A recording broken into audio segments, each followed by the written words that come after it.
Syederalun Polres Metro Jakarta Timur menciduk pria yang mengaku ditabrak seorang pengendara mobil dan pura-pura pincang hingga viral di media sosial. Pria yang terekam kamera korban yang menunjuk-nunjuk sambil mencoba memprovokasi pengendara lain sudah ditangkap setelah viral selama 4 hari terakhir. Kapolres Metro Jakarta Timur Kombes Budi Santoso membenarkan penangkapan tersebut.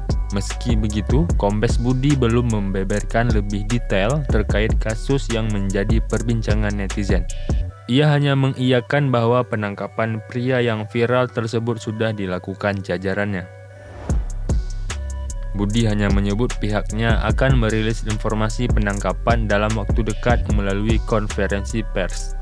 Diberitakan sebelumnya sebuah video viral merekam aksi pria yang dibonceng pemotor mengejar sambil menunjuk-nunjuk sebuah mobil di Jalan Condet Raya pada Rabu 26 Januari 2022.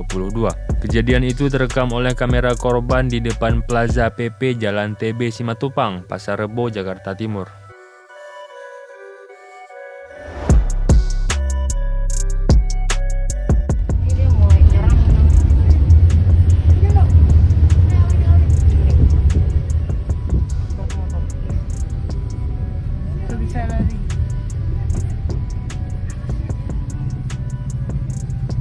Aduh, tadi lari, sekarang begitu.